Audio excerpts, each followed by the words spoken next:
একজন ব্যক্তি কিভাবে তার ঈমানকে শক্তিশালী করবে, একজন ব্যক্তি কিভাবে তার জীবনের আঘাতগুলো কাটিয়ে উঠবেন। কারণ আমাদের ধর্ম একদিকে অত্যন্ত ব্যক্তিগত, এটি সত্যি একজন মানুষকে শক্তিশালী করে তোলে। এটি আপনার ঈমান নিয়ে, আপনার গল্প নিয়ে, আপনার জীবন নিয়ে, আল্লাহর সাথে আপনার সাক্ষাৎ নিয়ে, আল্লাহর বইয়ের সাথে আপনার সম্পর্ক নিয়ে, আল্লাহ রসুলের সাথে আপনার সম্পর্ক নিয়ে সাল্লাল্লাহু আলাইহি সাল্লাম। এটি আপনার সমস্যাগুলো নিয়ে, আপনার পরিবার নিয়ে, আপনার ব্যবসা নিয়ে, আপনার আর্থিক অবস্থা নিয়ে, আপনার জাকাত নিয়ে, আপনার নামাজ নিয়ে। এটি খুবই ব্যক্তিগত একদিকে, কিন্তু অন্যদিকে আমাদের এই চেতনা প্রদান করা হয়েছে যে আমরা নিজেদের চেয়েও বিরাট কিছুর অংশ। শুধু পরিবার বা সমাজের নয়, আমরা একটি উম্মার অংশ। আমরা অনেক বড় কিছুর অংশ। যে জিনিসটির আমরা অংশ, যে অস্তিত্বের আমরা অংশ, সেটি জাতিগোষ্ঠীকে ছাড়িয়ে যায়। আমরা একই ভাষায় কথা না বলতে পারি, আমাদের মাঝে একমাত্র কমন বিষয় হলো লা ইলাহা ইল্লাল্লাহ মুহাম্মাদুর রাসূলুল্লাহ সাল্লাল্লাহু আলাইহি সাল্লাম। শুধু এটাই যথেষ্ট। আমরা সম্পূর্ণ ভিন্ন সংস্কৃতি, ভিন্ন পরিবেশ, ভিন্ন জাতি থেকে আসতে পারি। এমনকি আমাদের জীবন পদ্ধতি ভিন্ন ধরনের হতে পারে।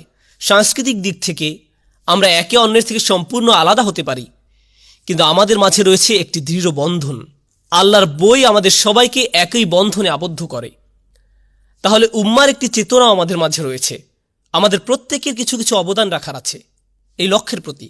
আর আমরা যদি এমনকি আমাদের ঘরের মানুষ ছাড়া আর কাউকে প্রভাবিত করতে না পারি, তাহলে আমরা অন্তত আমাদের সন্তানদের এমনভাবে গড়ে তোলা উচিত যেন তারা এই লক্ষ্যের প্রতি অবদান রাখতে পারে। সেই ধরনের উম্মা হওয়ার লক্ষ্যের প্রতি সে ধরনের সন্তান আমাদের গড়ে তুলতে হবে। আমরা যদি নিজেদেরকে কিছুটা মুক্ত করতে পারি এমন সন্তান বড় করা থেকে, যার জীবনের একমাত্র লক্ষ্য হলো একটি চাকরি পাওয়া, নতুন গাড়ি কিনে পরিবারকে গর্বিত করা। আমরা সন্তানদেরকে বড় করি জাঁকজমকপূর্ণ বিয়ের অনুষ্ঠান করার জন্য। এগুলোই লক্ষ্য। এর চেয়ে বড় কোনো লক্ষ্য আমাদের থাকে না। আমাদের শিশুদের মাথায় একটি মিশনের চেতনা ঢুকিয়ে দিন। তারা শুধু আপনার নামের শেষাংশ বহন করছে না, এসব করবে অন্য জাতির মানুষেরা। আমাদের প্রজন্ম, আমাদের সন্তানদের রাসূলুল্লাহ সাল্লাল্লাহু আলাইহি সাল্লামের মিশন বহন করে সামনে এগিয়ে যেতে হবে। তাদের এক উম্মার চেতনা বহন করতে হবে। এটা অনেক বড় একটা জিনিস প্রজন্মের পর প্রজন্ম ধরে হস্তান্তর করার জন্য।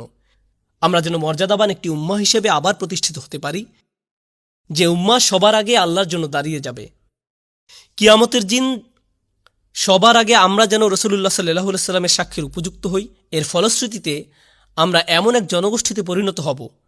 আমাদের এমন উম্মাহ হওয়ার সামর্থ্য আছে। আমি বলছি না যে দিন দিন পরিস্থিতি শুধু খারাপ হবে, আমি এটা বিশ্বাস করি না। আবার জেগে ওঠার পুরোপুরি সামর্থ্য আমাদের আছে। এই উম্মার উপর আল্লাহর অগণিত রহমত আছে। এর রয়েছে প্রচুর সম্ভাবনা। আমি দৃঢ়ভাবে বিশ্বাস করি শুধু এক প্রজন্মই উম্মার চেহারা একেবারে পাল্টে দিতে পারে। এক প্রজন্মের মাধ্যমেই আমরা পৃথিবীর চেহারা পাল্টে দিতে পারি। এটা অসম্ভব নয়। সমগ্র বিশ্ব জুড়ে আমরা এটা করতে পারব। শুধু এক জায়গায় নয়, সারা দুনিয়া জুড়ে এটা খুবই সম্ভব। আমাদের এই বিশ্বাস থাকতে হবে।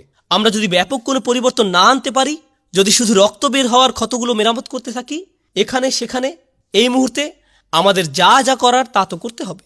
কিন্তু আপনার তো দীর্ঘমেয়াদী প্রজন্মের পর প্রজন্ম নিয়ে একটা পরিকল্পনা থাকতে হবে। আমাদের শুধু পরবর্তী মাস বা পরবর্তী বছর নিয়ে পড়ে থাকলে হবে না। এখন থেকে 100 বছর নিয়ে চিন্তা করতে হবে। এখন থেকে কমপক্ষে আগামী 50 বছর বা সামনের 100 বছর নিয়ে চিন্তা করতে হবে। একটি উম্মাহ হিসেবে আমরা নিজেদের কোথায় দেখতে চাই এবং সেই লক্ষ্য অর্জনে আমাদের কিভাবে কাজ করতে হবে। আপনার যদি সেই দীর্ঘমেয়াদী ভিশন না থাকে, তাহলে নিজেদের উন্নতি আমরা এমনকি শুরুও করতে পারবো না। আল্লাহ আজ্জা ওয়া জাল্লা আমাদেরকে ভীষণওয়ালা মানুষে পরিণত করুন, লক্ষ্য নিয়ে চলা মানুষে পরিণত করুন। আল্লাহ আজ্জা ওয়া জাল্লা আমাদের থেকে পারস্পরিক মতবিরোধ দূর করে দিন এবং আল্লাহ রসুল সাল্লাল্লাহু আলাইহি সাল্লামের ভালোবাসা, আল্লাহর কিতাবের প্রতি আনুগত্য তিনি যেন এত বেশি পরিমাণে বাড়িয়ে দেন যে আমাদের মত পার্থক্যগুলোকে আমরা যেন উপেক্ষা করতে পারি এবং নিজেদের মাঝে ঐক্য গড়ে তুলতে পারি। আমরা যেন উম্মার অন্তরের সত্যিকারের ভালোবাসা, মমতা এবং ঐক্য পেতে সমর্থ হই।